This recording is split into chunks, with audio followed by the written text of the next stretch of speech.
What? Subscribe. We'll highlight all that. Don't you worry. Just But of saying, course, you gotta remind people. Subscribe right now. Subscribe. Subscribe. Of course. Philadelphia, baby, you're gonna love it. Best sports fans in the world. Actually, the worst, but that's what makes them the best. Hello, everybody. Welcome into the Get in the Hole podcast. Stephen McAvoy here. Joining me, as always, Ben Piero, and our new boy Ethan Hogan up in the corner. Say hi. Say hi, Ethan. Hi.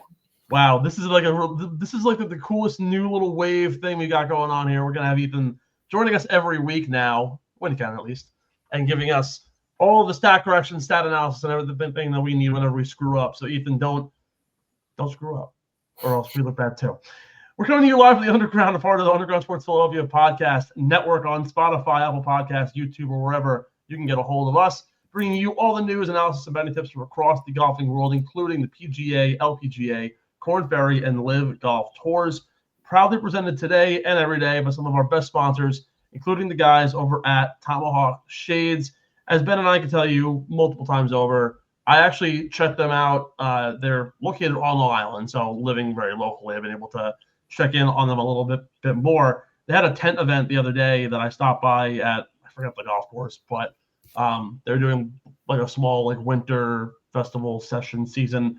Got to see some of their newest stuff, what's coming out in the next few months. They brought out everything from their sunglasses, blue light glasses, their goggles that I'm trying to get Kay in on for the ski season.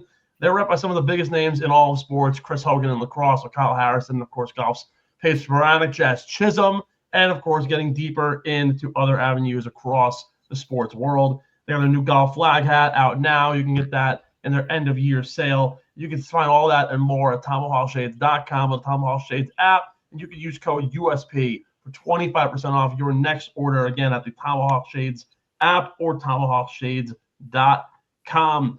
Ben, we lead the show off this week as we rapidly approach the end of the year, with tomorrow being New Year's Eve and the first event of the 2025 season literally coming in on Thursday. Everything's kind of compounding all at once.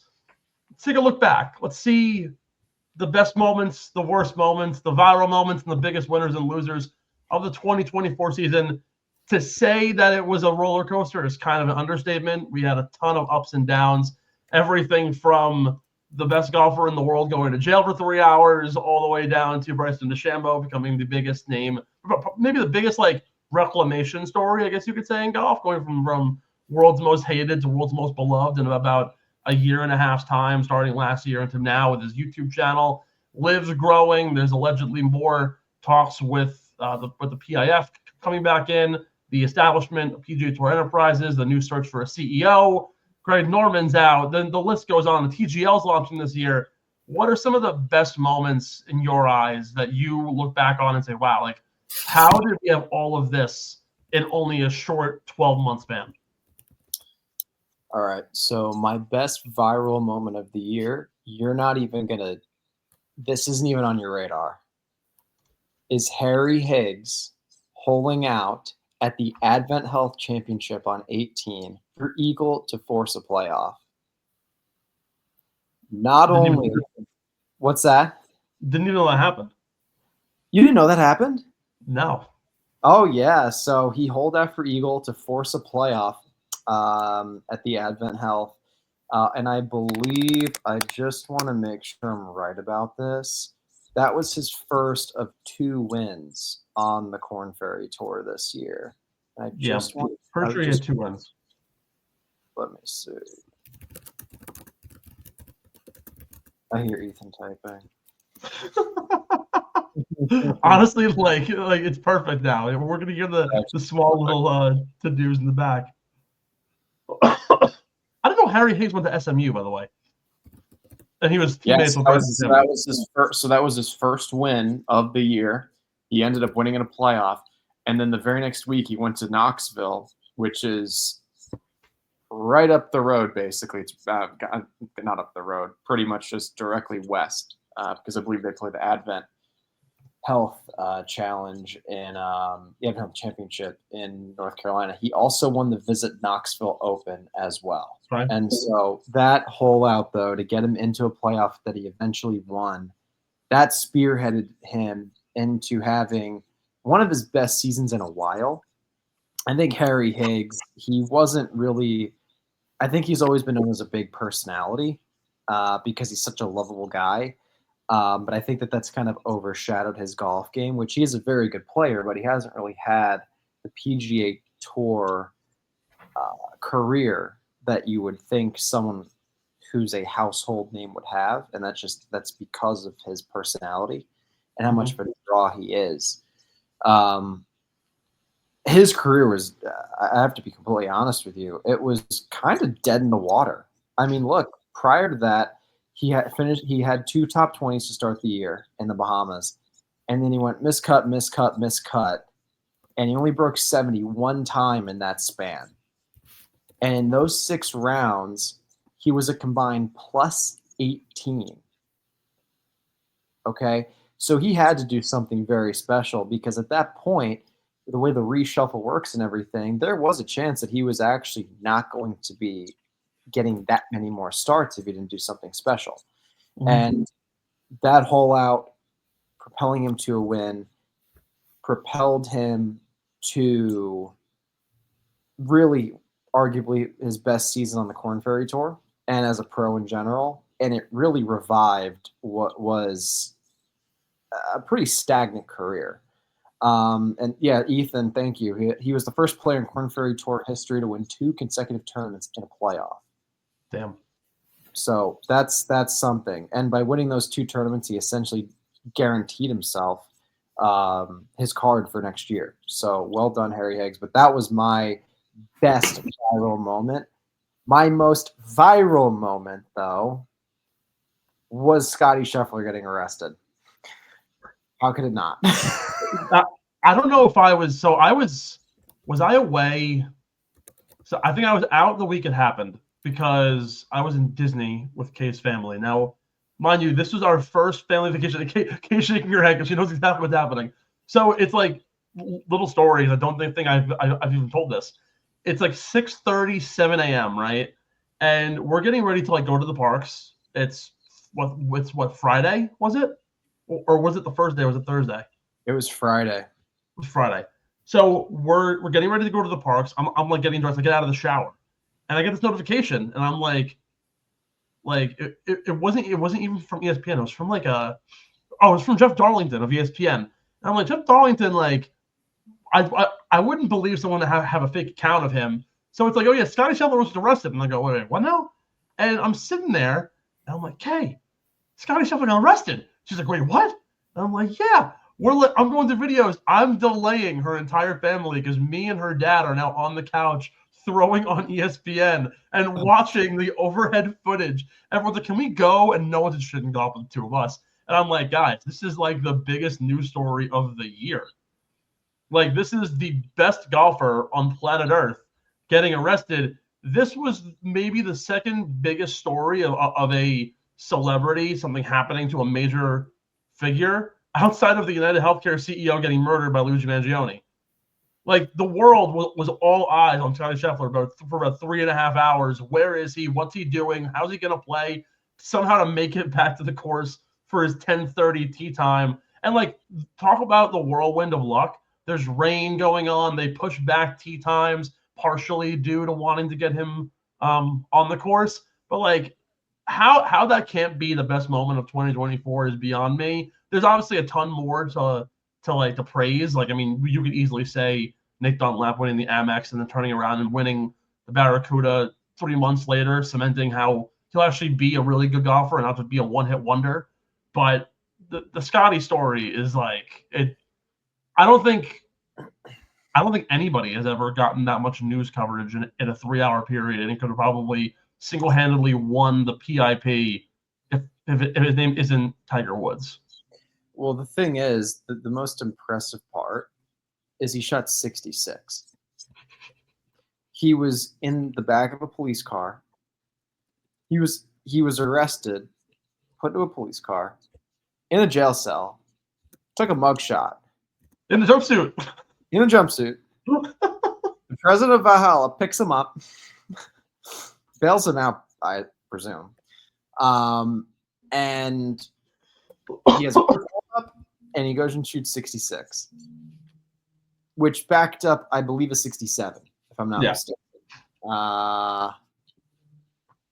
The best part about the best part too of that was that the whole joke was like the only person who can get Scottie Scheffler to not win a tournament is his wife, because at the time she was still in labor. I had a saying, and I feel like I can say it now. When that happened, and I was like, if he wins this tournament, not even the law can stop Scottie Scheffler. No, literally, like nothing on earth. I'm also curious whatever happened to this this police officer. I don't think we ever like got the story of whatever happened to him. I assume he was probably like let go from the force or put on like leave for a period.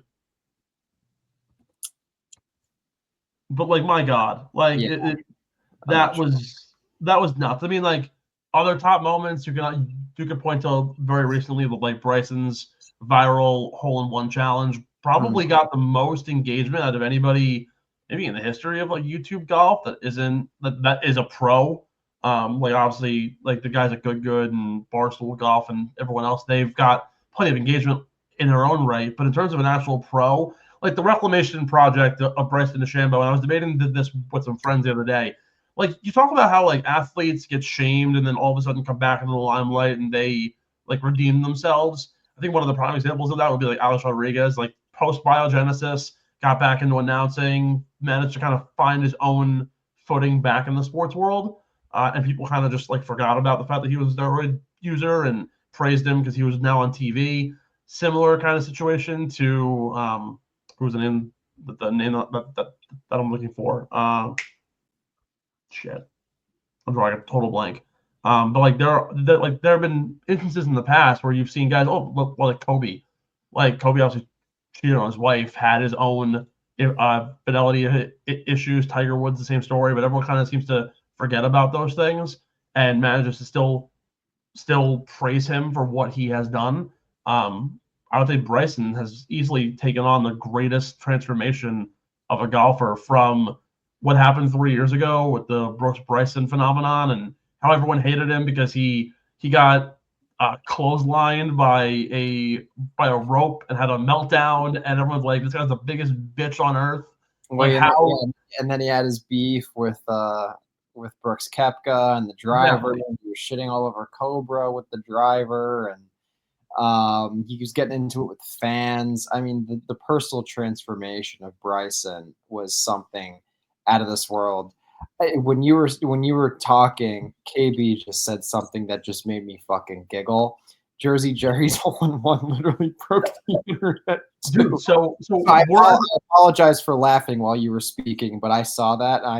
The fact that KB chimed in just made me just giggle. We're actually going to mention that soon. He apparently has partnered up with the TGL, and I think is doing the same thing on January 2nd. So that was actually one of our shout-outs that we'll have on the behalf. But like the fact that this guy is going to do this again and now do it in front of the screen that's like 90,000 times his body is the funniest thing ever. Watching this guy like sleep on the floor. Actually, yeah, almost been like a year to the day that he did it. It happened like right around this time, which is like crazy. So, yeah, Jersey Jerry, January 2nd, right before the TGL kicks off. I believe they start at the 13th or the 10th. It's the day after the national championship. Hopefully Notre Dame will be in it. We'll get to see the first time of the TGL, and we'll talk more TGL news there. But yeah, no, Jersey Jerry was another big story of the year. A lot of movement, like in small things that we don't really even like quantify much, like brands changing over. Jason Day was making a huge to do with his Malvin thing, and how like the Masters wanted to ban his like cigarette branded like vest that he was wearing. The style faux pas, and a bunch of guys became first time dads. Again, Nick Dunlap with his huge win. Obviously, nothing short of controversy across the entirety of 2024 between guys jumping to LIV and people arguing about field sizes. Like I remember, and we've been referred to this for the last 46 weeks about the Farmers, how, again, almost coming up to the year mark of that, end of January, when Matthew Pavon won, everyone's like, where is golf that we have these unknown names at the top of leaderboards? And at the end of the day, we were like, respect it and enjoy it, because we're finally getting new compelling figures in the world of golf. And honestly, it hasn't changed. We're seeing it now with the guys who are coming up from Corn Ferry, that are coming up from Q School, or earn their tour cards. We'll see them all next year. You're going to see a ton of them probably in the next 5 or 6 weeks. You'll see them at the Sony. You'll see them at the Amex. You're going to see plenty of guys at the Farmers and the Waste Management, and particularly the Mexico Open too. So lots of stories that have gone around. I want to get your take though. Like, we know obviously the major winners and the successes of the President's Cup and everything else, the major victories that have occurred across the board. Looking forward to 2025. Very early predictions. Okay, well, I'm not done with 2024 yet. You got all right, because you've been rambling. I personally don't care that much about YouTube golf. Personally, it's just not really my thing. Probably because I'm a player. But anyway, we have to give, and I think you owe someone an apology. Oh. You owe Xander Schauffele a big fat apology. What is that? You were telling you for the longest time you were saying this guy can't close. You basically were shitting all over Xander, and for best win of the year, I gave it to Xander at the PGA, because that top of the leaderboard, with those conditions being as soft as they were and scores which led to such low scores, it turned into just a birdie fest.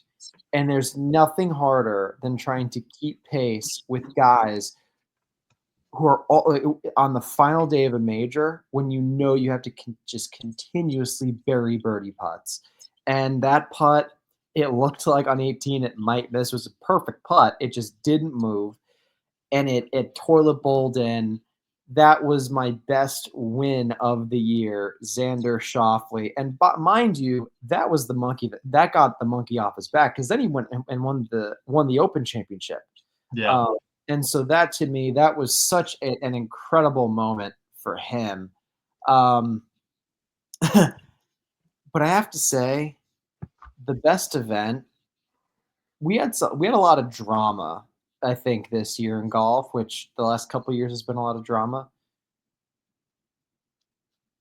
The U.S. Open is meant to have drama. It's meant to have heartbreak. It just is. It's one of those. It's supposed to be the hardest test in golf.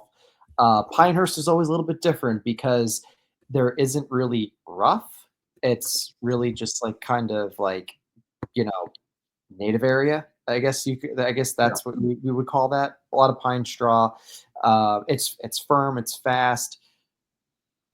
That was probably the best event of the year. I mean, the fact that it came down to a 40-yard bunker shot to get up and down is so U.S. Open. It's not even funny.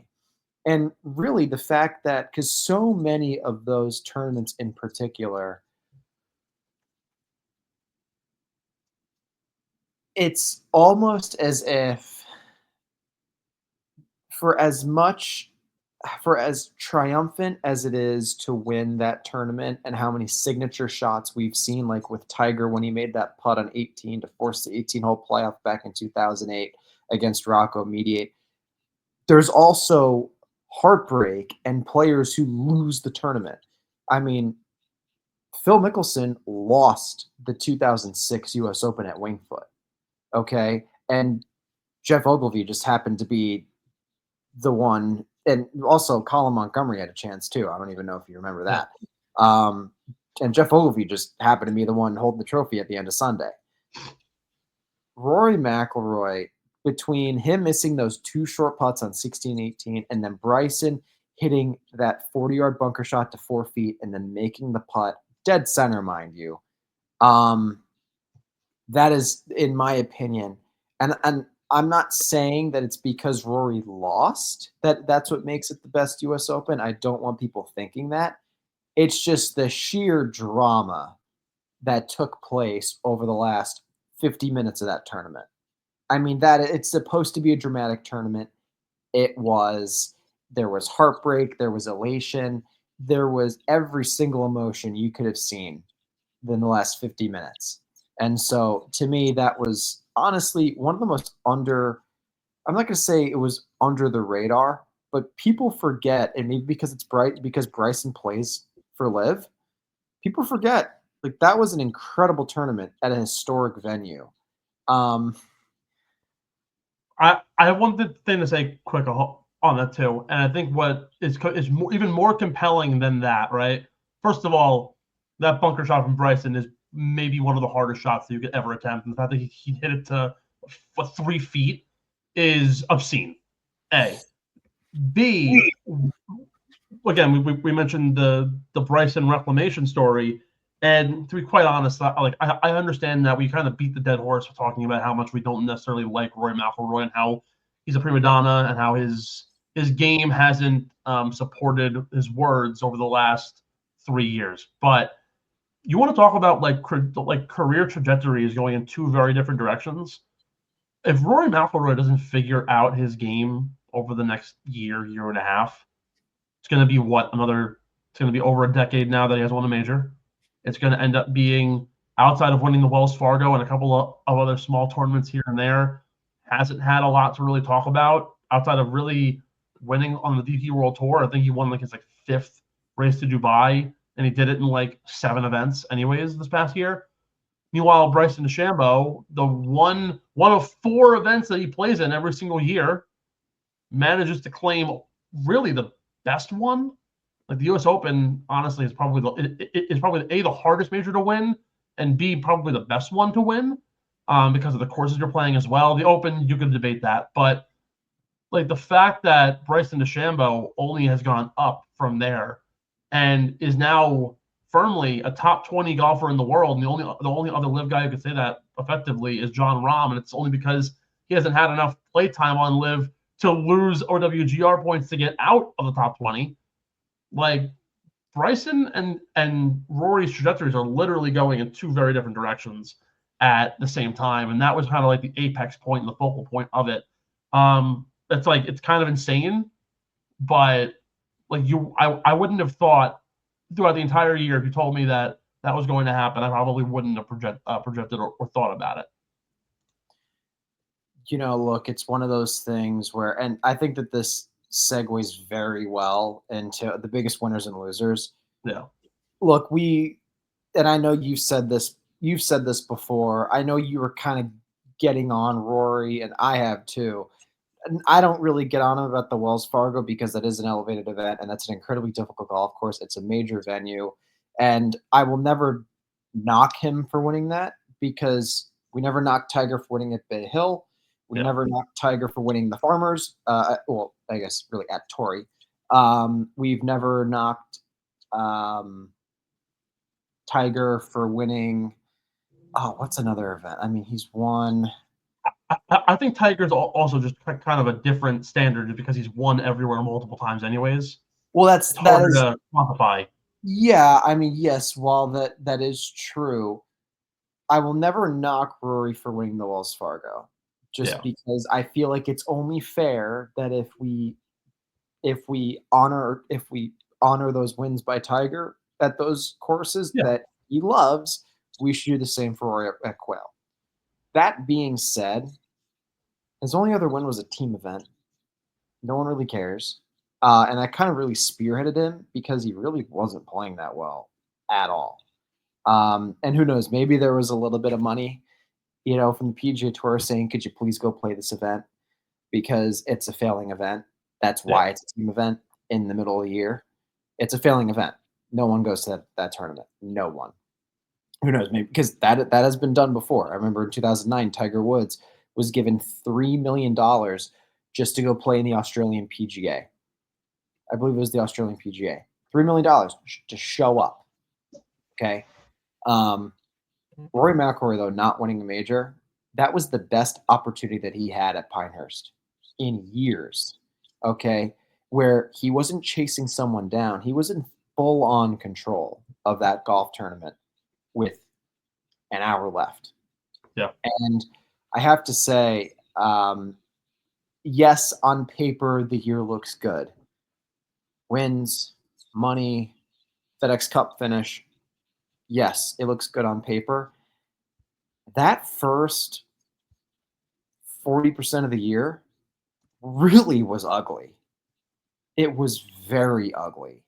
On a more positive note, the biggest winners, I have two. I'm going to go with, obviously, Scheffler. Wins another major. Wins the Tour Championship. Player of the Year. Duh. How could you not? And then Xander, the guy who couldn't close, said by some on this podcast.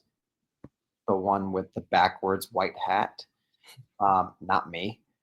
And winning two majors, that's insane. And he's basically, Scheffler's 1A, Xander's 1B, and then it's everyone else, in my opinion. You got some guys who are really good, like Colin, but like other than that, I mean, if we're being honest, like those are like those two guys, 1A and 1B, those are like the big ones. Those are really the top dogs on the PGA Tour, and it's going to be that way for the next 5 to 10 years, unless something happens between the PGA Tour and LIV.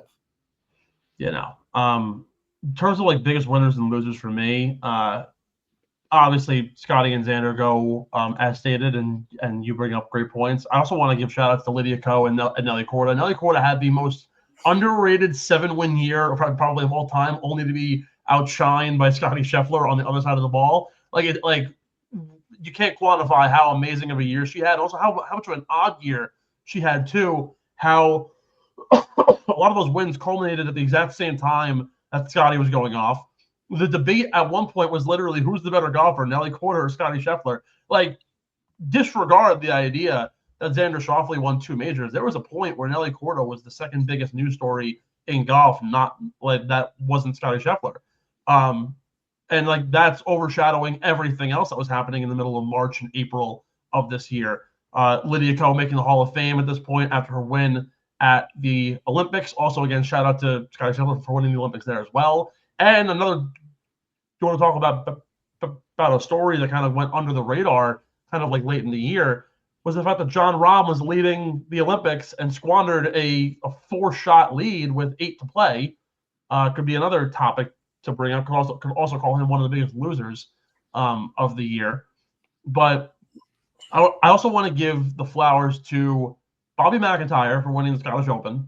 Home soil win, the raw emotion. You're saying that he had been dealing with a lot of mental health issues. Obviously, this coming off the heels of a very mental health oriented year for a lot of guys. Chris Kirk got his first win after battling alcoholism, literally year to the day. Grayson Murray won the week after, and unfortunately, of course, suffered a untimely fate himself. May he rest in peace. Amongst other guys who have had battles of their own and have come back stronger as a result. This is a prime example of that. Bobby McIntyre living in the States, homesick, wants to be near his family, goes home for a 4-week period, 2 weeks prior to the Scottish, and then to play the Open. And what does he do? He wins the Scottish Open in the golf course he used to drive 20 minutes down the road to go and play, with his entire family and friends there, and literally said, if I had the option to never play golf again, I would do it now. I would bypass the Open. I would never play golf ever again. I won at home. All he ever wanted. And finally, Keegan Bradley. Like, again, from the lowest low to the highest high in 1 year to earn his spot as the Ryder Cup captaincy, while it came with a lot of question marks, I don't think you can necessarily question his heart is in it. Local guy from the northeastern area, from Connecticut. Like, you and I know the best, and honestly, even Ethan as a Bostonian, like the idea that people from New England and people from New York, the same kind of general area, a lot of heart, a lot of intrigue, and a lot of desire and enthusiasm to get right involved in everything. And guys from Boston and guys from New York are no exception to that. Played at St. John's, used to sneak on at Bethpage, like was a guy who for years, while not necessarily getting wins, but just like always had the chip on his shoulder and wanted the absolute best for not only the game of golf, but also for himself. And the raw emotion in that episode of Full Swing, when you saw him miss out on making the Ryder Cup team, he was shafted. Like, he was absolutely stunned and appalled that he didn't earn it. And quite honestly, he did earn it. Unfortunately, the sad story of the boys club came to fruition, and he didn't make his cut. But now, finally, gets back to where he wants to be, is a captain, was named a VC for the President's Cup, and playing in the President's Cup, of course, but now gets to kind of go back to where it all started in his golf career, go back to St. John's, go back to Bethpage, and prove to everyone involved in last year's Ryder Cup team that, hey, I'm back, and I'm ready to be the knight in shining armor for Team USA, who now is shrouded in mystery of, oh, they're going to make money. Are they really involved in it? And the Europeans are all for the heart. I think this was a great year for Keegan Bradley, too. Also winning the BMW is also a huge bonus to that one, too. Oh, absolutely. Let's shift to 2025. I have a good one. Yeah, what are you looking forward to next year, or not looking forward to, or don't want to happen? Well, what do I want to see happen in 2025? I want to see a Monday qualifier win a PGA Tour event. That's what I want to see. Number one, which I think is that's pretty creative by me, if I do say so. That would be great with the new rules and everything. It would drive both of our points home. So, yeah. Big middle finger in the PGA Tour for that one. Oh, 100%. And then I can't wait to see that Ryder Cup. I cannot wait to see that Ryder Cup. I think it's going to be so electric between everything that Rory said. He already guaranteed that they were going to win 2 years out. Keegan Bradley being back in the fold, not only as a captain, but potentially as a player. That would be electric, insane. Went to school 30 minutes away. Used to sneak, like you said before, used to sneak onto the golf course. Used to play the other half, the part on the other side of the road. Yeah. And the New York crowd, how drunk and obnoxious they're going to be. You know they're going to let Rory hear it on every single shot, and they're going to cheer when he hits a bad one. And they're probably going to boo when he hits a good one. I would not be surprised. It could get a little hairy out there. So I'm really looking forward. The thing is, it's like everyone loves drama when they're not involved in it. And like you and me, we're not involved with the Ryder Cup at all. So it's just kind of like we'll be there. I'm not going. No way. With how expensive those tickets are, what a ripoff for the amount of golf being played and how expensive the tickets are. No, thank you. I might get blessed with corporate seats from Kay's dad. We'll see how that rolls. There is a better chance of me playing in the Ryder Cup than me attending as a fan. What makes the Ryder Cup even funnier, I didn't even think about it until now. Quick anecdote: I went to a boxing match in March, and it was a American fighter from Brooklyn, like a local Spanish guy who was born and raised in I think in Bed-Stuy, and he fought a Scottish boxer. Now the Scots aren't quite the English, but they're similar enough to all the UK. I bought Dylan and his friend's chirping this big giant guy who is a Scottish fellow, and he's like, "Yo, bro, like this guy sucks. How are you a fan of this guy?" And the Scottish people in the crowd at MSG that night were literally ready to throw hands with every single person in that arena. I can only imagine drunk New Yorkers getting in the face of Englishmen trying to root for Tommy Fleetwood and Rory McIlroy and Shane Lowry. These people are going to go absolutely fucking ballistic. On top of the fact that apparently it's free food and drink if you get your tickets, so everyone's going to be absolutely trashed. And again, you're in New York, so they're going to be outnumbered. You think people were debating that the World Cup would be rowdy because you have the Americans with every other country in the world in 2020 and 26? This is probably going to be the precursor to what to expect at the World Cup, and you're only dealing with the most aggressive fan bases on earth. With the English and the Americans, particularly New York Americans, is going to make it even better.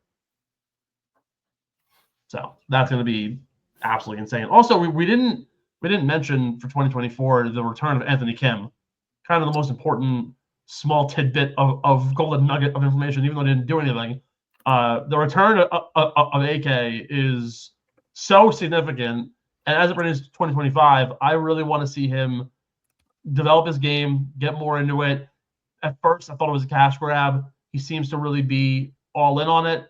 He's gotten a new swing coach. He's gotten more involved and enveloped in LIV Golf. Who's the swing coach? I forgot, but like a month ago, he had like announced he had a coaching staff that he was joining with. Originally, he had just joined LIV Golf and didn't have any sort of backing. He literally just got back into golf and was like self-proclaimed. But is allegedly now getting back into the swing of things, developing his game more, wants to get better, wants to make golf a full-time career again for the betterment of his family. So I hope in 2025 we see AK do something almost unprecedented and take that decade-long break and break through in year 2. I'm really looking forward to that. Other things to look forward to, or not look forward to for that matter. I mean, I would love to see Bryson win another major. That would be absolutely amazing as a Bryson stan. But guys who haven't won majors and could really use a win, I think Patrick Cantlay needs something else to put on his resume in order to boost himself, especially pre-Ryder Cup. This guy was in a heap of controversy 2 years ago. He needs something else to kind of keep him going. Didn't have much to hang his hat on this past year. Could certainly use a big boost. I want to see Xander continue to grow. The rivalry possibly of Scotty and Xander as 1A and 1B on the PGA Tour could be something generational that we haven't seen since Tiger and Phil. And I really want to see something grow more in that because, like we had said last year, for the most part, it was like Wyndham Clark for like 4 weeks to begin the year. And then all of a sudden, when Xander won, it was consistently Scotty and Xander. Obviously, Scotty's now out for the first 3 weeks, so it gives Xander a bit of an edge.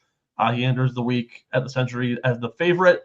Actually, believe it or not, it's the first betting favorite for an event that had Scotty Scheffler slated in it in a year and a half, which is kind of nuts. So hoping to see that continue. And not that I don't want to see it, but I want to see Rory McIlroy either conquer or completely fail out. I want to see Rory McIlroy trounce the haters and have an insane year or bow out gracefully and admit that the last decade has been an absolute wash and that his career is going down the drain. One of the two.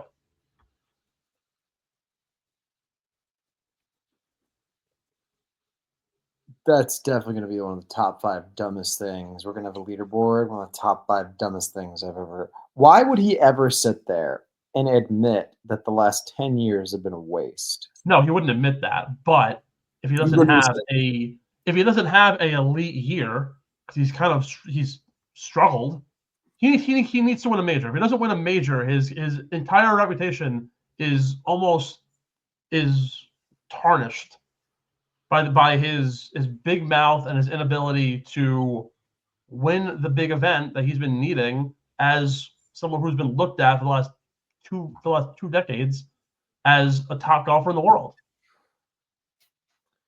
All right. I'm going to drop a little knowledge. I'm going to drop a little knowledge, okay? And everyone knows I'm not the biggest Rory McIlroy fan, okay? 2 wins this year, won the Genesis Scottish Open last year. In 2022, he had 3 wins, the RBC Canadian Open, the Tour Championship, and the CJ Cup. 2021, he had 2 wins, the Wells Fargo and the CJ Cup. Didn't win anything in 2020. 2020, wash, no one cares. 2019, he won 4 times. The Players, RBC Canadian Open, the Tour Championship, and the WGC HSBC Champions. 2018, he won the Arnold Palmer Invitational. 2016, he won the Deutsche Bank Championship and the Tour Championship, 2 playoff events. 2015, he won the WGC Cadillac Match Play Championship and the Wells Fargo. And then at that time, and in 2014, he had his 2 major wins, the WGC Bridgestone Invitational. He has won high-level tournaments, okay, and he has made a lot of money. The fact that because it's Rory McIlroy and because he has had this issue at majors, because he'll have a lot of times he'll have one bad round. His consistency eludes him in major tournaments. And a lot of times it's one bad round and he's sitting there on Sunday having to play catch up and shoot 62 just to win. And he'll shoot 65 and he'll finish backdoor top 5 finish. He'll have a backdoor top finish. But he's not the type of player who's going to flame out. He's still young enough to win. I don't know if he will.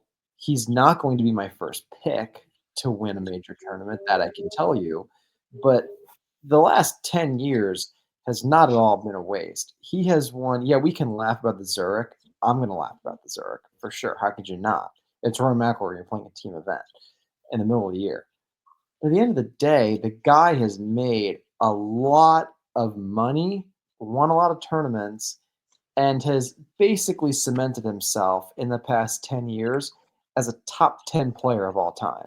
Let me rephrase. It's not a wash, but I'm not as thoroughly impressed by his number of wins and the quality of wins as I am other players out there. Majors aside, like I obviously it's goes without saying he hasn't won a major in a decade, but he's won the CJ Cup twice. He's won the Wells Fargo 3 times in the span. If you tell me he won the Genesis or he won at Bay Hill or he won the Players, like did that once. Won the Tour Championship twice. One of them honestly didn't even really deserve it. It was everyone else's own devices that he ended up winning it. Like I hate when you say stuff like that. He didn't deserve it. Are you kidding me? The guys had 4 rounds to figure their shit out, and they didn't do it. I mean, come on. You had 4 rounds, 72 holes to figure out your shit. And the Tour Championship also doesn't define a tour season. The majors do, which is the other biggest thing. Like we talk about the Tour Championship as if I honestly don't rate it as high as the Players or obviously any of the majors. Which he won. I just don't. The Players. What? He won the Players. Yeah, what, in 2015, 16? 19. All right, so that's one big time event that he's won in a decade. The What? Wells Fargo. I'm not going to lower the fact that he's won a signature event in the Wells Fargo, but he's done it 4 times. I'm not the same thing like how we mentioned it 20 minutes ago. Like he still won the event. Good for him. But it's the one event that he wins almost every single time he goes out there. The CJ Cup, done the same thing twice in a row. I'm just not as heavily impressed by those wins as I would be had he consistently won at Bay Hill or he won at Riviera or other major sites that are second only to the majors. I would value his wins more if they were at different sites. I get it. It might be a hot take, but that's the way I feel. Regardless of your wins and your money, if you win the biggest events, then I look at you in a different way. It's the same thing. Brooks Koepka only ever wins majors. Brooks Koepka, you can argue, has a higher ranking ever, with his 7 majors. Brooks Koepka has 5 majors. Rory has 4, and you're acting like okay. You cannot tell me with a straight face. I'm not saying Brooks Koepka is better than Rory McIlroy. Let me also whoa. You cannot tell me with a straight face that the Wells Fargo is not a real championship. The Cadillac Match Play was not a real championship. The Deutsche Bank Championship, which was a playoff event, was not a real tournament. The Tour Championship, the Arnold Palmer Invitational, which he won at 18 under par. He beat Bryson by 3 shots. He won the Players Championship, the RBC Canadian Open several times. You want to be like, whatever about the CJ Cup, fine. So, all right, so let's call it 8 wins in a 47, 48-week schedule for him? 8 wins over 10 years? The percentage here doesn't line up to me. 8 wins in, okay, hypothetically, how about this? How many events do you think he's played in the past 10 years on the PGA Tour? Probably plays about 12 or 13 a year. It's about 100. Okay. So, and how many wins? How many wins does he have? 1, 2, 3, 4, 5, 6, 7, 8, 9, 10. It's got probably what, like a 11% win percentage. 15, 16, 17. If we're gonna say the number's 100, He's won 17% of the time. I just don't think the wins carry as much brevity as other wins for I other guys. cannot believe Don't that you're scale it. just counting an Arnold Palmer, a Players, Deutsche Bank. No, I'm not discounting those. Yes, you are. You clearly are. Or No. dude, you want to discount the CJ Cup? Fine. You want to discount the Zurich? Fine. That's 3 events. That's 3. Let's pull them up. I have them right here. The Scottish Open, You're really? yeah. That's an eh. Considering the Scottish Open wasn't a dual sanctioned event until 2 years ago, 3 years ago. Yes, it was. That's a PGA Tour win, isn't it? It is, yes, but it wasn't. It only had 3 years as a dual sanctioned event. Which, granted, yes, he won it in one of those years, but even then, like the event is a traditional DP World Tour event. So the fact that it wasn't considered a dual sanctioned event, all right, fine, whatever. That's literally one of the best events you can win on the DP World Tour. The Canadian Open's gotten better. I'll give them that. I don't think a match play also is necessarily a highlighted event. What? I don't think the match play is a highlighted event. I get it's a WGC, but but the event is a highlight event. World I Golf Championship. I don't see it that way.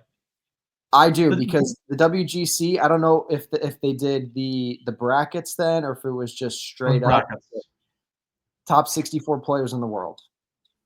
But in the match play style, doesn't matter. I don't know. What are you going to discount? 3 US Ams and 3 US Juniors because that's match play. No, but I mean, those are also different formats, 2 and 2, with the rounds. Like I will give you the Tour Championships, the Deutsche Bank, the Players, the Arnold Palmer. Yeah, of course, yeah, the Arnold Palmer. All the WGCs. I mean, come on. I'll give you the HSBC, not the match play. You're unbelievable. Even then, fine. You know what? A 12% win percentage if you discount the CJ Cup matches and a couple others here and there. Still a good clip. But if you compare that to a consistency of you won at Bay Hill twice, you won the Players twice, you won 2 Tour Championships, and let's say you won 3 majors. That to me in a decade is way better than anything that Rory McIlroy's put up. Yeah, and you know who's doing that in a decade? Tiger Woods. He's not Tiger Woods. You do that in a decade, you're arguably the best player of all time. Scotty's on pace. Yeah, Scotty has 2 major wins. That's it. He has, according to Ethan, 7.9% win percentage over all events in the past 10 years they've played. That's much higher than most other people playing. It's also Rory McIlroy we're talking about.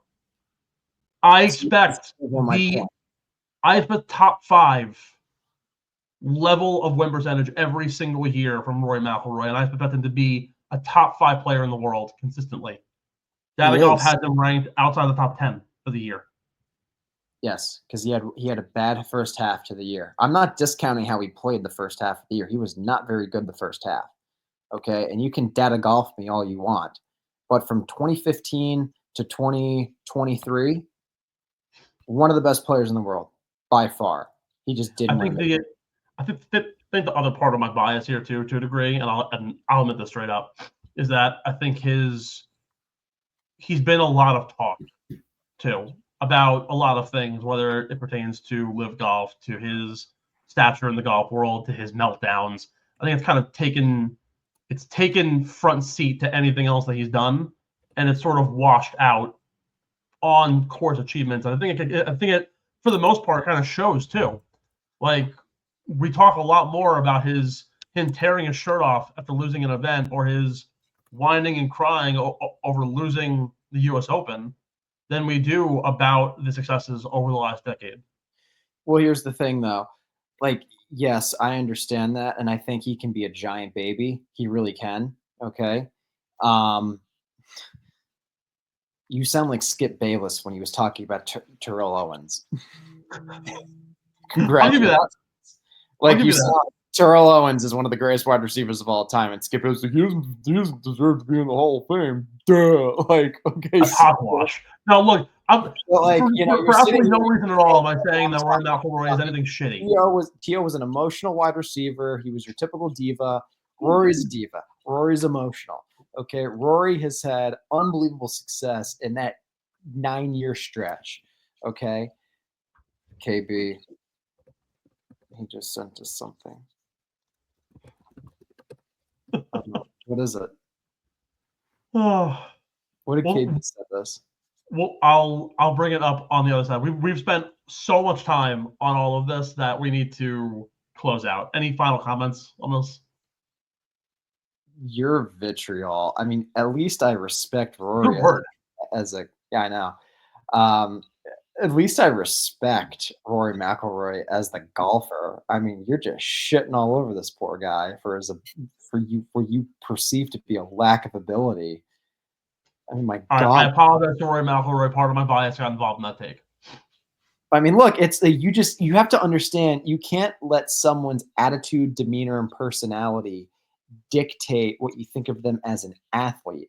Because if that were the case, you'd think that Tiger Woods sucks because he's really like not a good human being. Yeah. Like, you can't. It can't No, go you're both. right.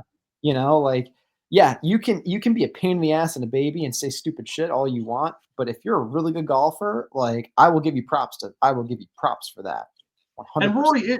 And Rory is a good golfer. I just think because again the stories about him in the media has taken away his actual ability on the golf course, and I think it's kind of it's that goes to show, honestly, this whole entire debate kind of goes to show you how much someone's personal image can actually take away from their actual successes that should be looked at as, hey, he's an athlete and he's done this on his record. To be quite honest with you reading all this, I made a uninformed opinion because I didn't know that he had all of those wins in that time. Also, though, thankfully we have Ethan. This is amazing to be able to tell me that he's played 213 events in 10 years and he's won 16 times. Still, now is that between DP and the PGA Tour though? Ethan, you can speak, Ethan. Oh, just PGA. There you go. I'm gonna use Ethan so fucking much this year. Oh, I can't wait. I absolutely love it. Again, I'm not saying that Rory McIlroy is a bad golfer. He's an elite level golfer. He can at times be the best golfer in the world.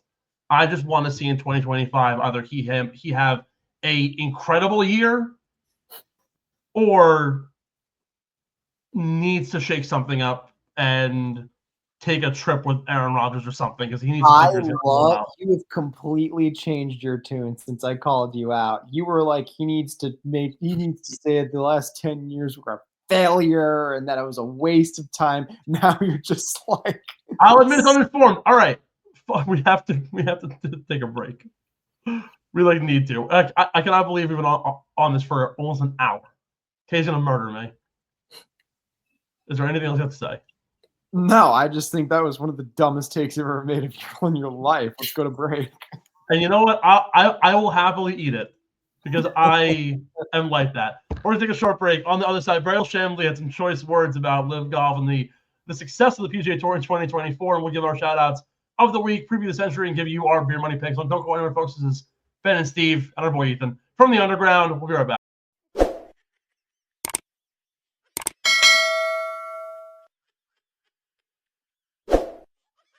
Get in the Hole is brought to you by PHI Apparel Company, our incredible merch partners.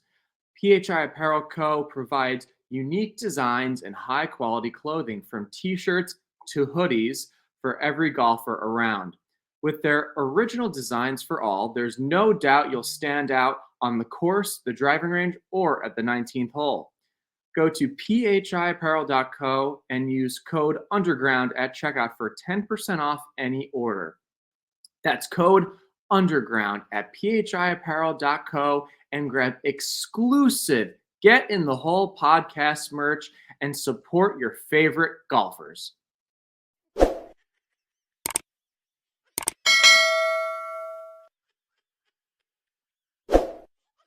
I've been getting texts from John for the last 48 hours, and I don't think he's mentioned anything that hasn't been the Lamar Jackson or Josh Allen MVP debate, and I want to throw my phone out the window.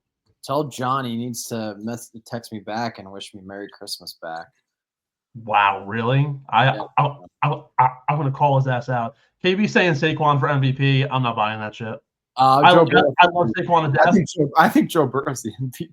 I think Joe Burrow's the MVP. Yeah, it's 100%. You remove Joe Burrow from the Bengals, and they're a 3-win team, and they absolutely suck balls. Like, dude, that offensive line sucks, and that defense is atrocious. The fact that they're 8-8, and the fact that he stayed healthy, yeah, is like behind that offensive line is incredible. I can see KB like typing like vigorously, like, oh, this is why Saquon's the MVP.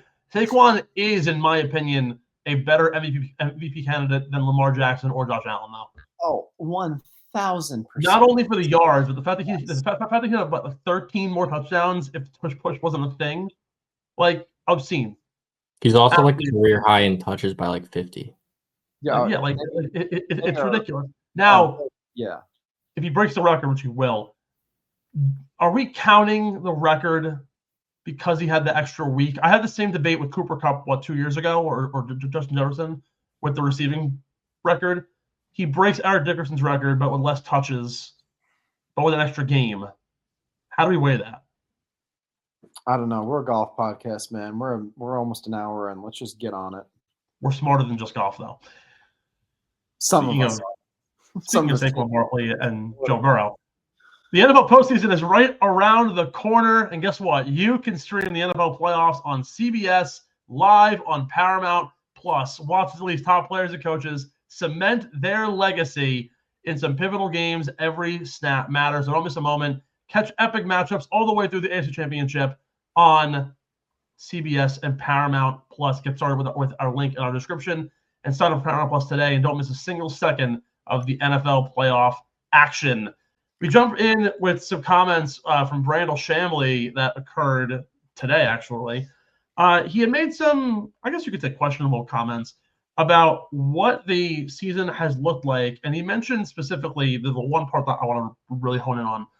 He said that Jon Rahm jumping to LIV Golf and Bryson winning the U.S. Open and everything else, despite all of that, LIV Golf, with their lowered ratings, has made players on LIV less. The word he used was what's the word here that I'm trying to get at?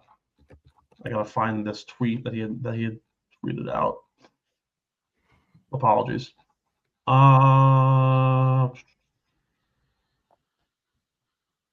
So Brandel said, quote, "This past year, after Jon Rahm's defection to LIV in late 2023, the dominoes were supposed to fall, forcing the hand of the PGA Tour. A deal between the two tours was presumed to be imminent. Now, as a golfer, Rahm has many talents, but none seem to exceed his gift of self-delusion.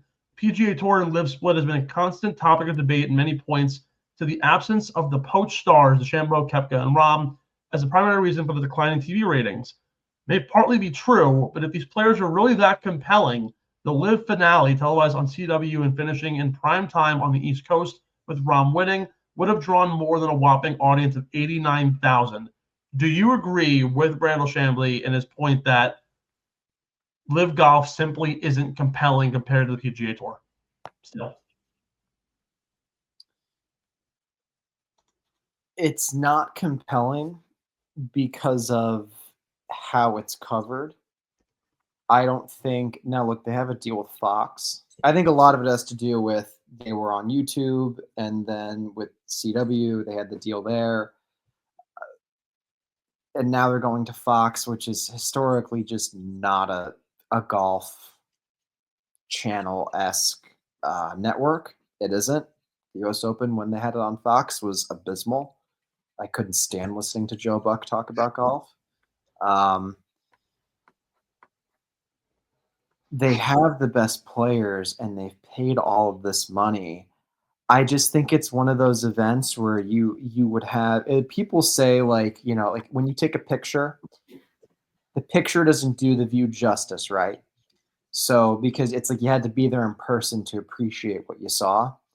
I really feel like that's kind of what LIV is. And because I don't think that you get the full experience on TV, which is loud music constantly, fans going berserk. I think it's one of those things you have to go to witness it, because on TV it's just simply 54 guys. It's a bunch of guys who are just playing in a shotgun format on courses that are generally a lot easier than what we're accustomed to seeing on tour, with the exception of like Doral. Okay. I think honestly, like, Brandel, for being kind of a dope, he really is kind of a dope with some of his takes. He does have a lot of good points. I don't really, looking back, I couldn't really see how this would ever force the PGA Tour's hand to get the two sides to join together. That being said, it kind of did force the PGA Tour's hand a little bit, because now you're seeing all these adjustments that the tour is making to the number of guys who are on tour, that how many guys can get a tour card. It's become a much more insular organization now. And so it kind of did force the tour's hands, because they can't afford to lose more stars. And Lucas Glover, I'll remind you, he said it best. This is simply to keep 6 or 7 guys from going to the other place. That's what it is. So in reality, it did force the tour's hand. Look, they've been trying to come to an agreement with LIV for the past year and a half. Nothing has happened. Nothing has come of it. Remember, it was a year and a half ago at the RBC Canadian Open. And who was it that called Jay Monahan a coward? It was Grayson Murray. Yeah. Murray called him a coward. And so it has actually forced the tour's hand, but I think it's taken a lot longer because of who's running the show. And so I don't think LIV is that compelling. I don't. They just have the best players. They have the best players. They have the biggest. I'm not even going to say they have the best players. They have great players. They have John Rahm. 1,000% he's one of the best players in the world. But like, it's also just like a bunch of big names who are past their prime. And you and I highlighted that very well. No one really gave a crap about Graham McDowell, Phil Mickelson, Ian Poulter. Like, nobody cared. Yeah. No one. Sergio Garcia, maybe. Okay. But he was, at that point, more well known for his on-course outbursts and his actual play. So at the end of the day, I don't really have an opinion. I know that's a terrible answer. I don't really have an opinion on what Brandel's saying, but he does have a point when he says, but if those players, quote, but if those players are really that compelling, the LIV finale, televised in CW and finishing in prime time on the East Coast with Rahm winning, would have drawn more than a whopping audience of 89,000. I do agree with that, but I also think it's how it's televised, who televises it, and really just the format of it. I don't think the overall format and the in-person environment of LIV translates. Like, would you ever watch a concert on TV, Steve? No. It's kind of just like a concert with golfers at it. So that's kind of what it feels like to me. So I want to take this in a different direction, because I think Brandel's missing the point. First of all, he referenced specifically in this whole thing Nielsen ratings. Now, I know you don't know a ton about Nielsen ratings. I know the general public doesn't know a lot about it.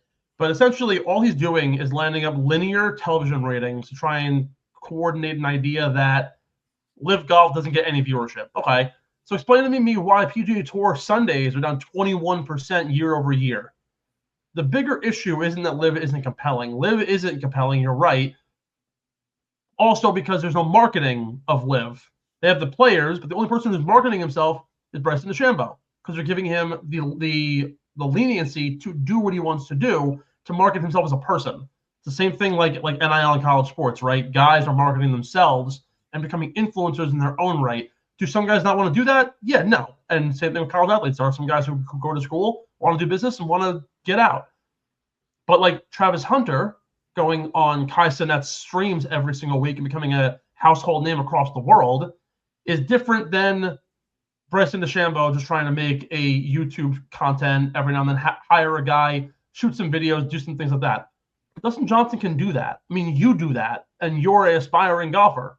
Dustin Johnson can do it. Brooks Koepka can do it. None of them choose to do it. So the marketing of LIV Golf itself, why would they waste more money and try and market LIV Golf when really it's the players who should be marketing it more than anything else? But the issue isn't necessarily that. It's that no one's watching golf to begin with.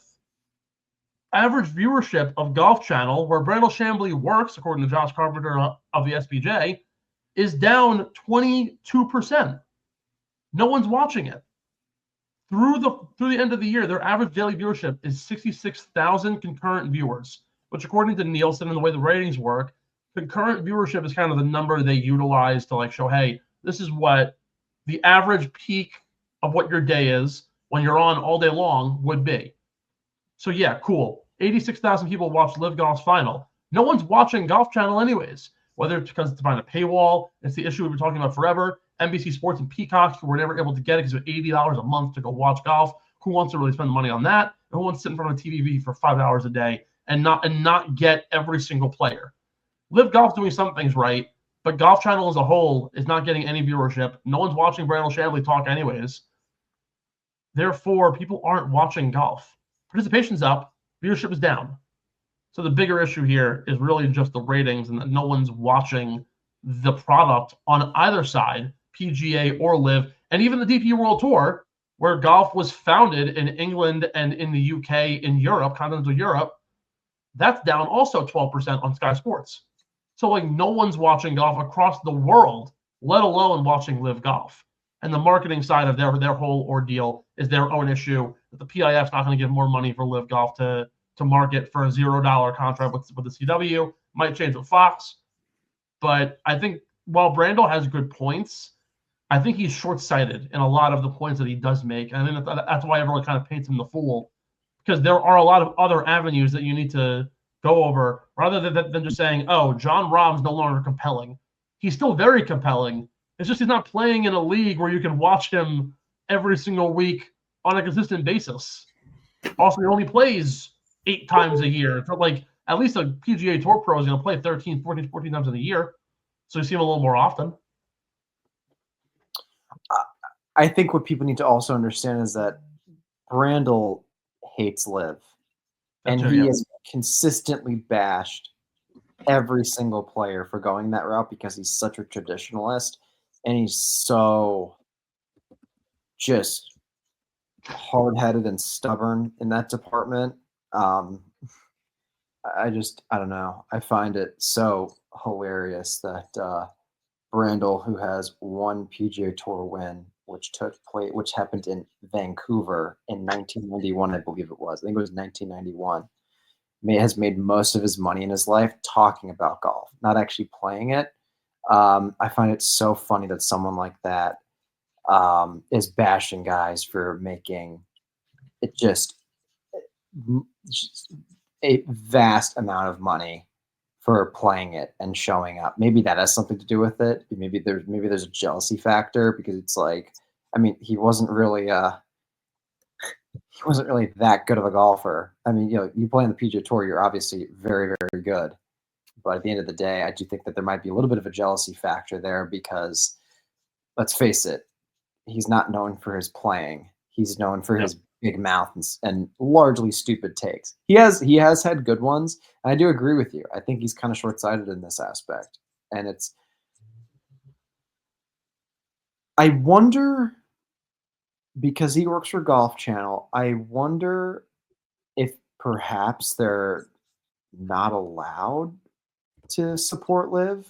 Is that a possibility?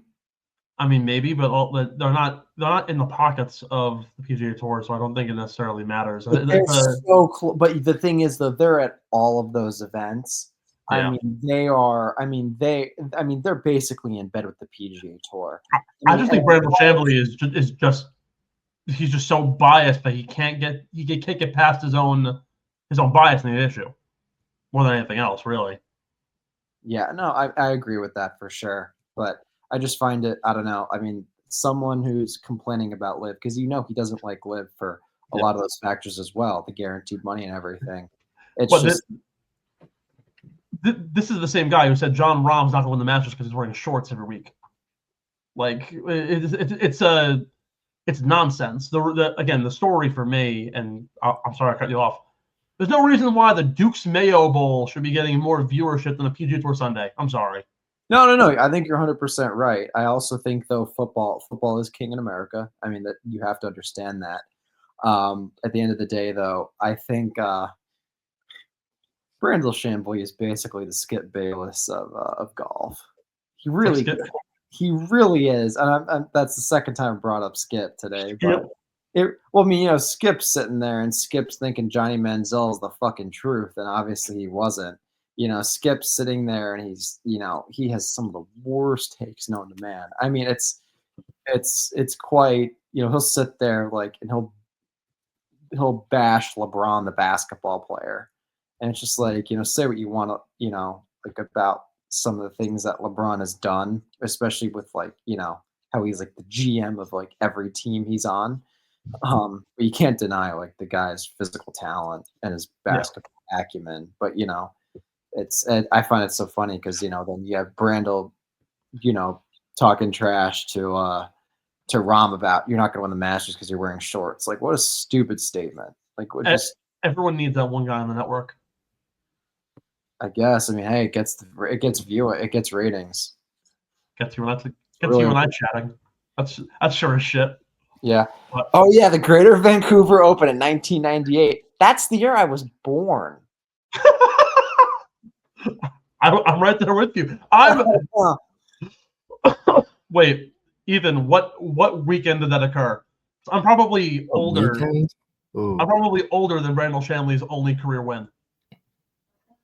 Mel Kiper's the NFL version. That's a pretty Mel Kiper, who wanted the Colts to draft Trent Dilfer. Hey, Trent Dilfer won a Super Bowl. Yeah, Peyton Manning won too. Peyton Manning's good though. That's what I'm saying though. If they took Trent Dilfer, they wouldn't have drafted Peyton Manning. That is very true. Hey, if Justin Herbert didn't declare another year, the Giants would have taken him and not taken Daniel Jones. Darn. Imagine a world, right? The 1998 Greater Vancouver Open, I think, happened in. Oh, I think am I older than this event? I think I am. Yeah. Wait, when were you born? April 25th. It was August 30th to September 6th. Yeah, so Brandel Chamblee's win is just slightly younger than us, which is also kind of a shocker in and of itself. Let's keep on pressing on though, because Brandel Chamblee isn't worth our time. But we have some shout outs of the week brought to you by Acorn Hills, our good friends at Acorn Hills. Changing clothing through conservation. They started out of a dorm room in Western PA. Acorn Hills is dedicated to supporting environmental efforts by offering biodegradable clothing tags and packaging with helpful materials. For every $1 spent, the National Forest Foundation will plant a seedling to promote afforestation across our great land. Acorn Hills running their end of year sale.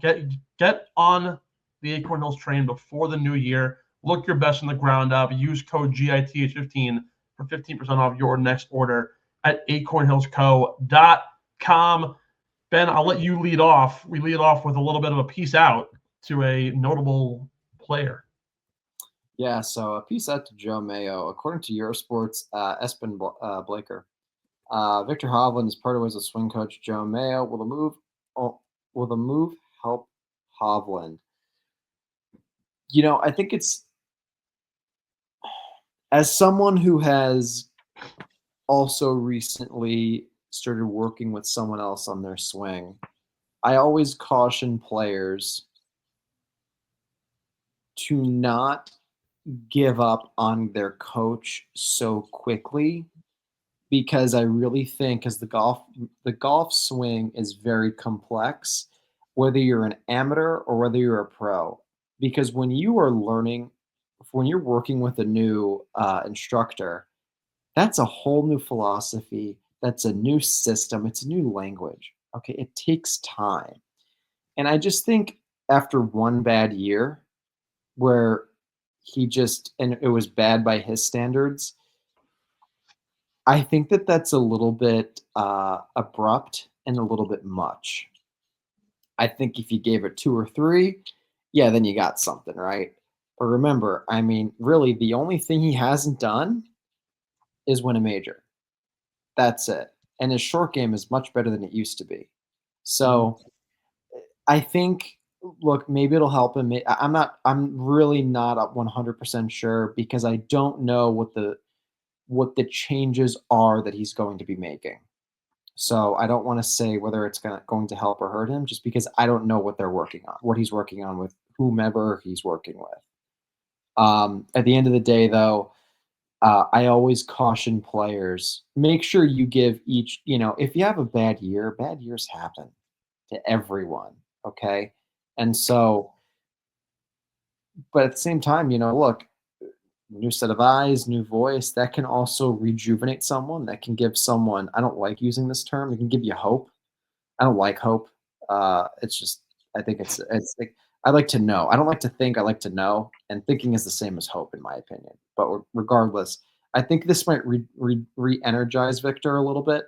But I caution, one bad year, especially when you're so young, is not a big deal. So I hope it helps. I can't say whether it will or not because I don't know what they're working on. I don't know if you know this, but this is not the first time that Victor Hovland and Joe Mayo have split up. Interesting. So Joe Mayo was Victor Hovland's swing coach in 2023. They split up after the Tour Championship following that year. Hovland did nothing the first 4 months of the year, rehired Joe Mayo after the PGA Championship, and then finished solo third. No, sorry, just prior to the PGA, and then finished solo third at Valhalla. Like, he only managed to finish top 20 4 more times the rest of the year. Apparently, they had creative differences in how to continue, and they have therefore split again. So Joe Mayo also wasn't the reason, or was the reason, why Victor Hovland's short game got so much better, because he was with him for all 22 and all 23. They split up. He didn't do anything. He gets him back. He does something, but it's short-lived. What does this mean for Victor Hovland? I really don't know. I mean, I know you've recently changed swing coaches. You've had a rejuvenation in your game. You've been telling me about it a little bit. But, it doesn't necessarily always work for everybody. And I know, there have been, even Jordan Spieth, for example, right? He's ran through the gamut of guys trying to figure out what his swing ordeal is and still hasn't been able to figure it out. So what does this mean? Especially now, he dropped a couch on his toe and is out possibly this week at the Sentry. He's dealing with a broken toe. Will that affect anything more? Is he in his own head? I really don't know. I'm curious to see what the situation is now going forward for Ritter. Are you sure he split with him after 2023? Yeah. Well, in 2023, he won the Memorial, the BMW, and the Tour Championship, meaning won the FedEx Cup. Split with him after 2023. Yes, after he won those events.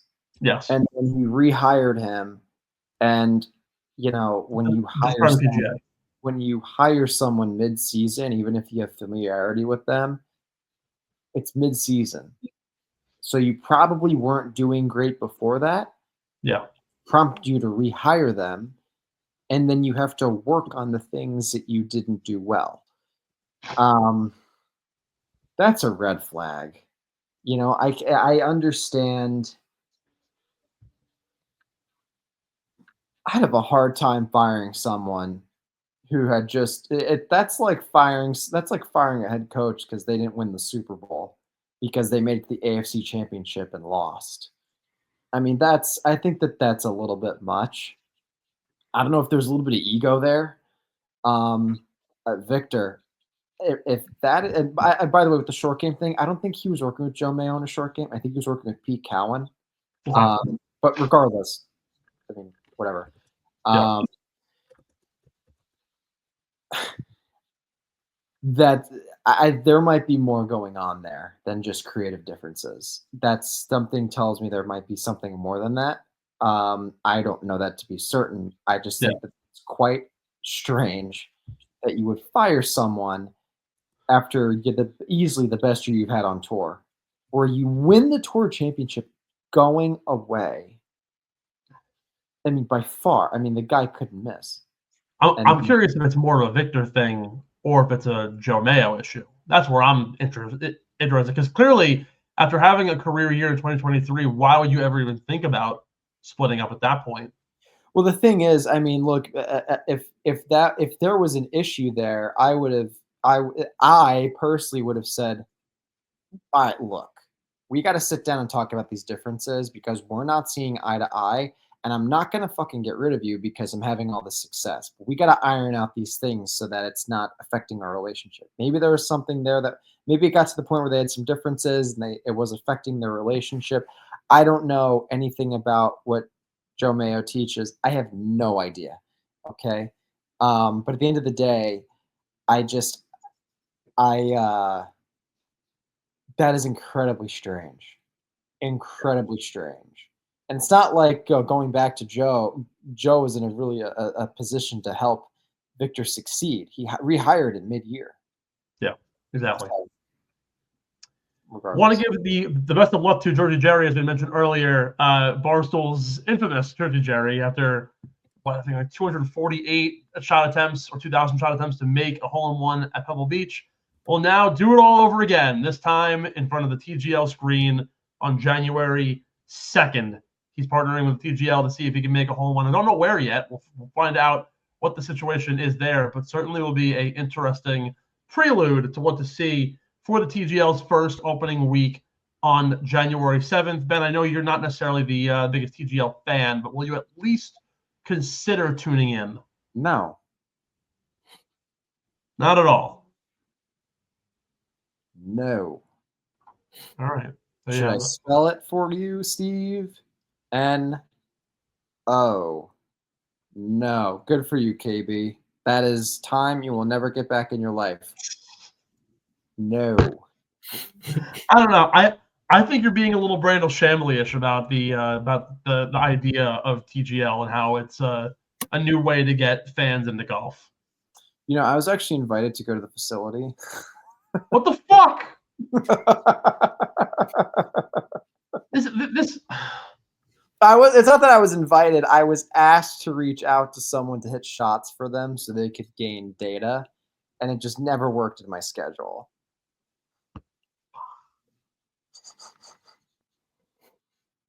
We're moving on. Well, I don't know why you're so upset about it. I just wish it went. Embrace it. It's good for golf. If the ratings fucking suck, then we'll talk about it again. I understand it's good for marketing. But at the end of the day, my golf is my golf. I know. Anyway, what do you want to take the next one? Yeah, go for it. Is it? Wait a minute. Are we talking about the? Oh, okay, I'm sorry. That's Scotty. I'm sorry. No, I got completely like.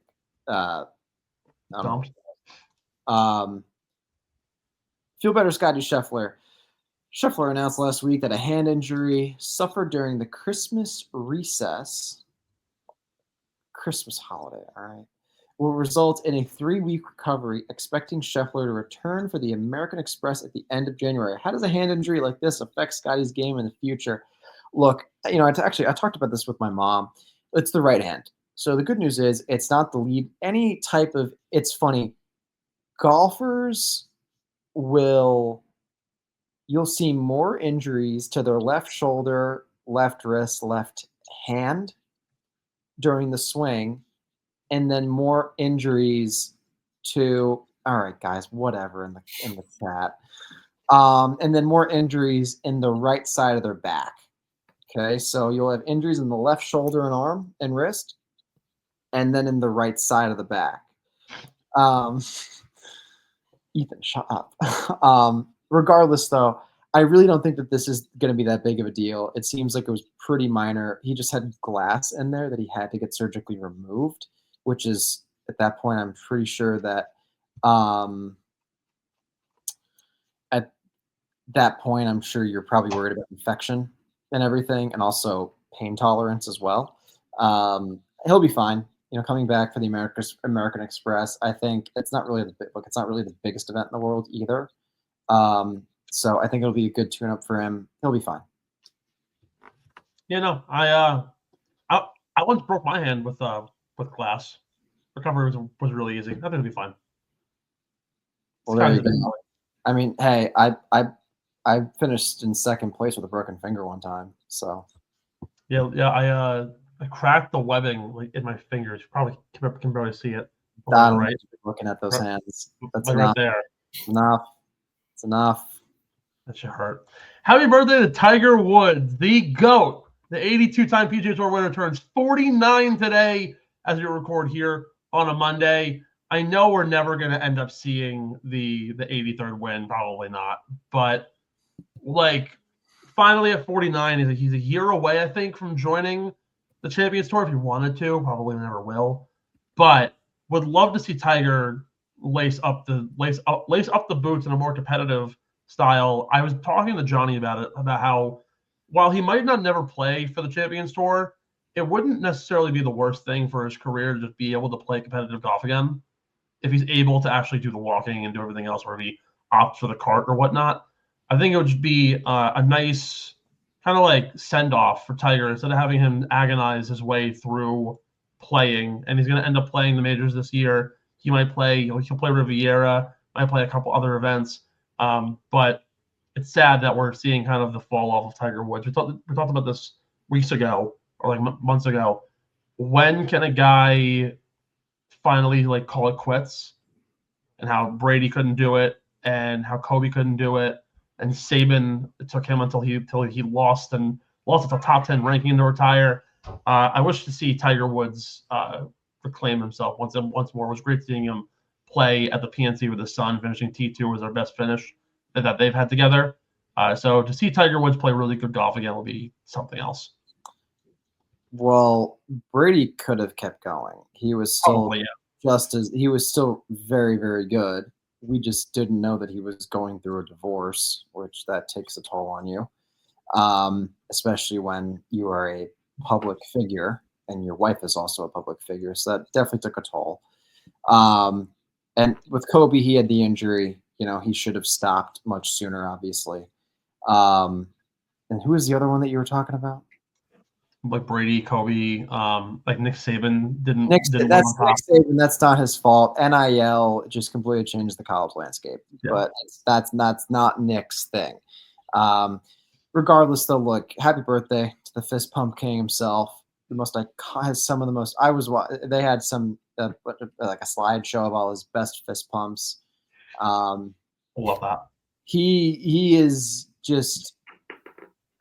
He's such an incredible athlete, and he's such an incredible competitor. It's scary to think that he's 49. Where did the time go?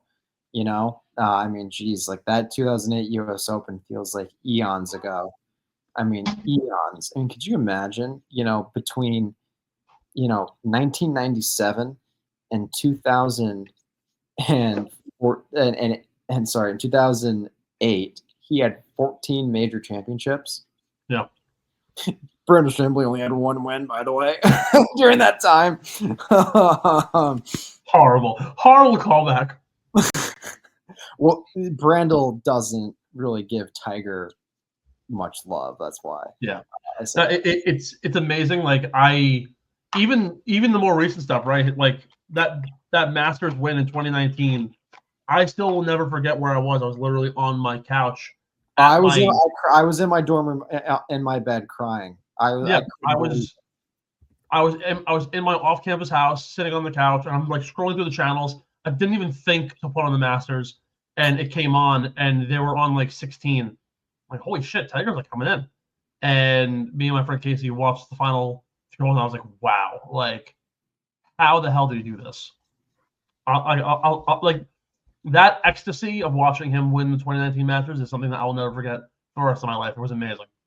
Absolutely insane.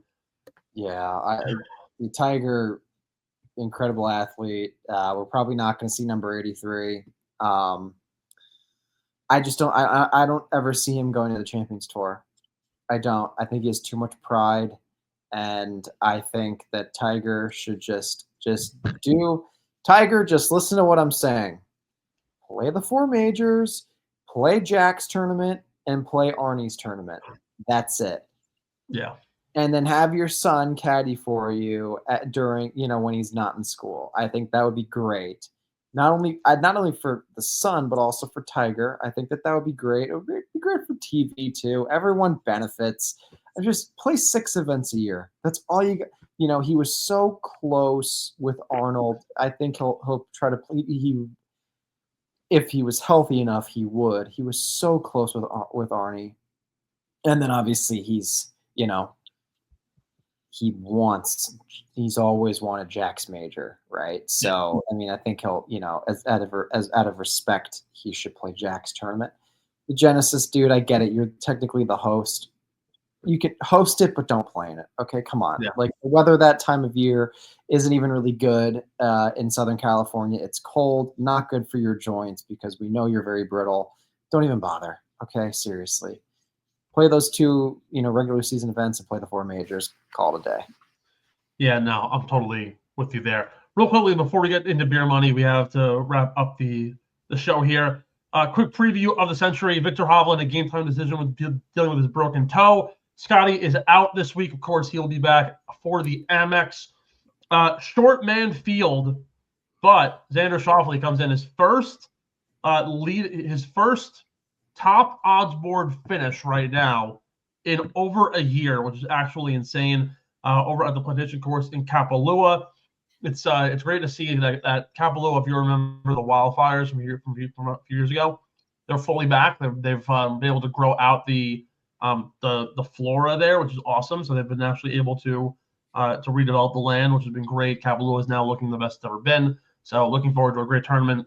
Wide open course. If you want more stats on it, our episodes from last year can give you a much more detailed pick. But incredibly hilly golf course, very wide golf course, the resort style track. Top 40 players, top 50 or 60 players in the world will be playing, as well as all tournament winners. And the first signature event of the year starts off in full swing. Bless you, honey. And Tony Finau, also a game time decision, depending on his conditions currently. We're going to take a short break before we jump over to beer money. We have a couple things to handle on our end. Don't go anywhere. We'll be right back with our beer money picks, brought to you by Kenwood Beer, right around the corner of the new year for 2025. We'll be right back. Whoa, I hit the wrong thing.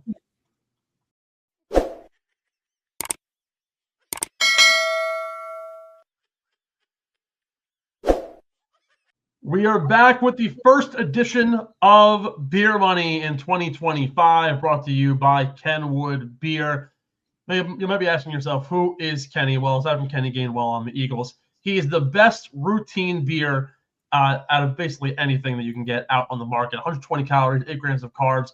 He's balanced, he's flavorful, and no frills attached. Some call it the best light beer they've ever had. We just say you can't beat the original. Head to kenwoodbeer.com and use the Kenny Tracker to find where you can get your hands on some ice-cold, refreshing Kenwood beer from your favorite liquor stores in Pennsylvania, New Jersey, Maryland, Delaware, and beyond, as well as the Wells Fargo Center.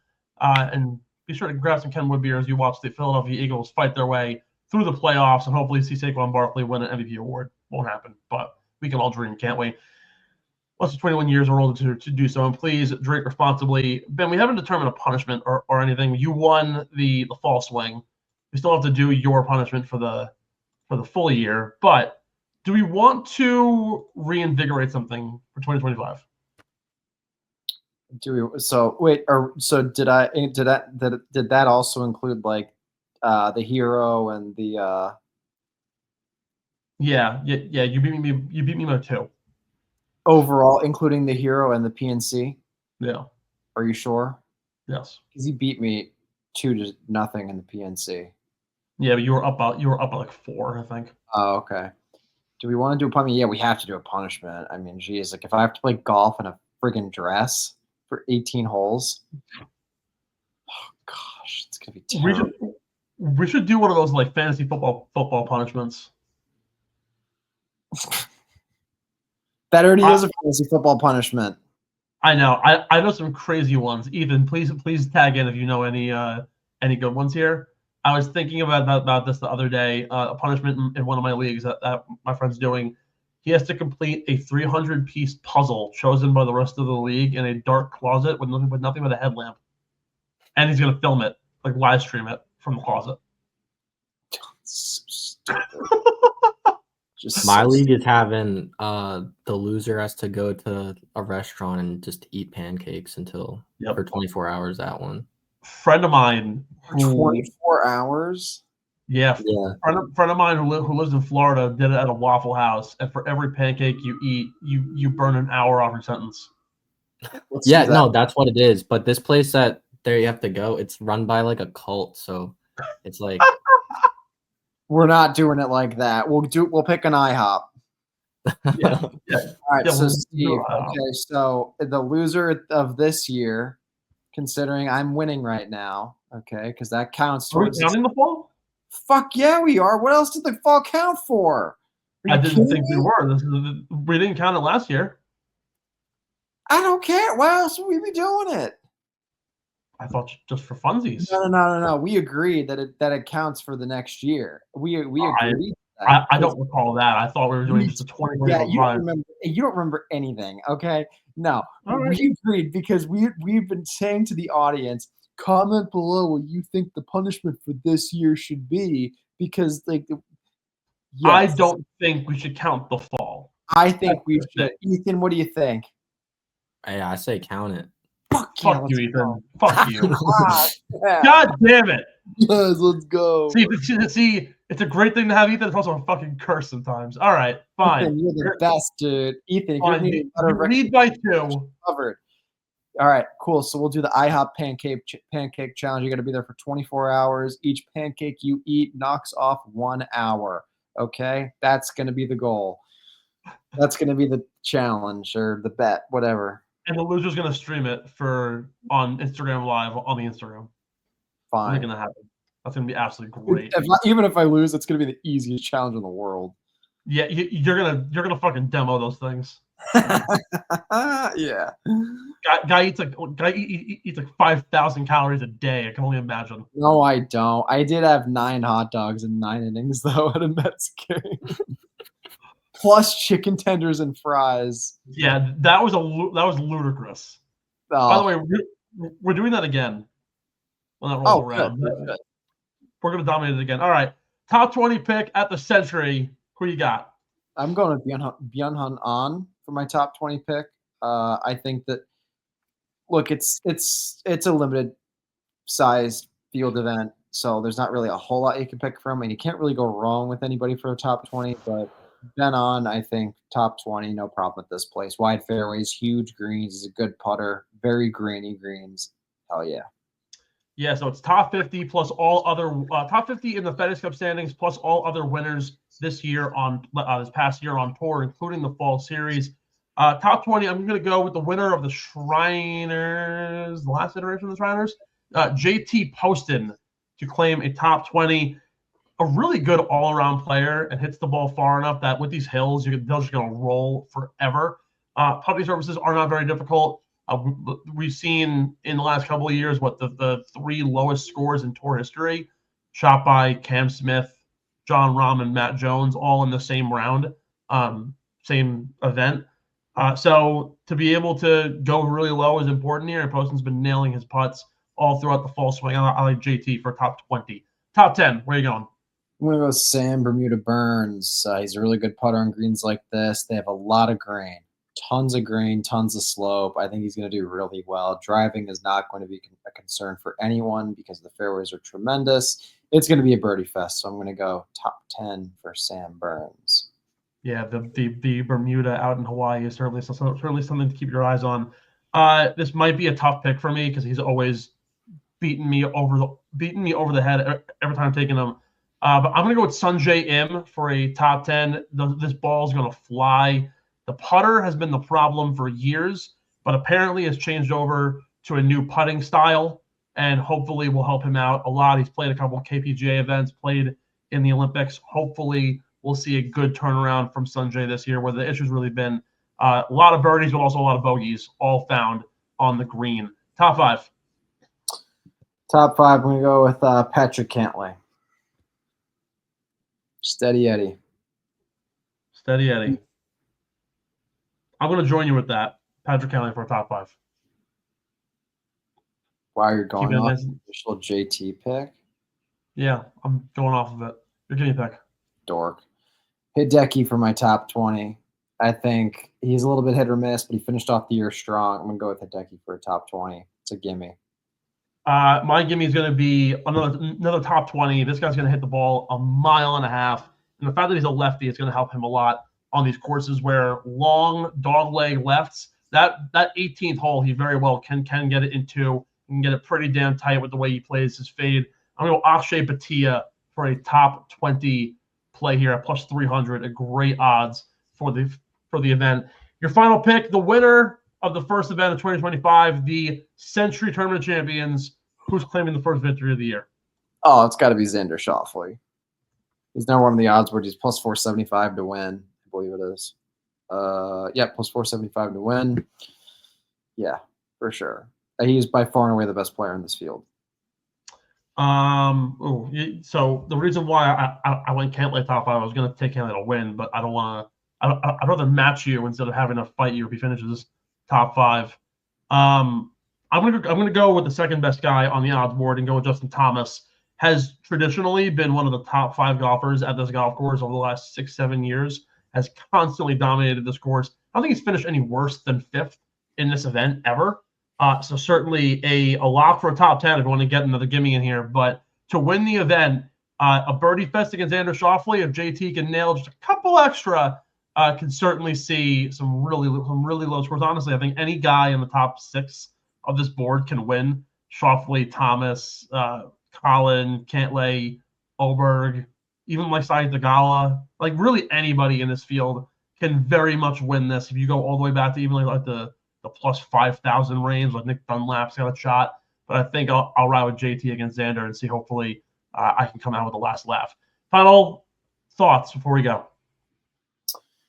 I got nothing, man. I'm exhausted. You took a lot out of me here with that debate. Just pure, just ridiculousness. Sometimes we need a good insanity. What? Ethan, and just insanity. Ethan, what? What? Hmm? What? I thought you said. Wait, are you I saying? didn't say anything. No. What? What? What are you talking about? What are you saying? I'm just saying that was a very long debate. Oh yeah. Very winded. Oh. And Ethan, please make sure that you like. Oh, I got the timestamp of it. So yeah. Hell yeah! This is why I love this kid. I want to get Ethan in on a segment just like PTI, how at the very end Tony Reale like goes through all the mistakes that we made. Denny Lucas is Victor Hovland's short game coach, not Pete Allen. But that's really the only other thing that we missed on. Anyways, that's going to do it for episode 185 of the Getting the Whole podcast. Thank you so much for joining us on another great week as we launch 2025. Be sure to like, follow, subscribe on all of our social medias across Instagram, Twitter, TikTok, and Facebook at Getting the Whole Pod. Be sure to leave a comment, subscribe to our channels on Apple Podcasts, Spotify, wherever you can get a hold of your favorite shows, and of course on YouTube at Underground Sports Philadelphia. Get the likes churning, the subscribes, the follows, the mentions, everything that you can do on social to keep us in the limelight. Continue to do that as we press forward for another great 2025. Once again, episode 185 for Ben Piero and Steve McAvoy. That's Ethan Hogan. We'll see you guys next week. Happy New Year. Ben's got one more thing. Victor Hovland has worked with Pete Cowan on a short game, just so you know. All right. Well, if Ethan's lying to us, then we got a whole other issue here. Steve, with how many Ethan we had tonight, man, Ethan is the least of my concerns right now. Absolutely ruined my thunder. Enjoy the new year, guys. Thanks for listening to Get in the Hole, the official golf podcast of Underground Sports Philadelphia. Catch us every week wherever you get your favorite podcasts, and be sure to like and subscribe on Apple, Spotify, and YouTube. You can follow us on Twitter and Instagram at Get in the Hole Pod, and follow Underground Sports Philadelphia at Underground PHI. We'll see you next time. And remember, get in the hole!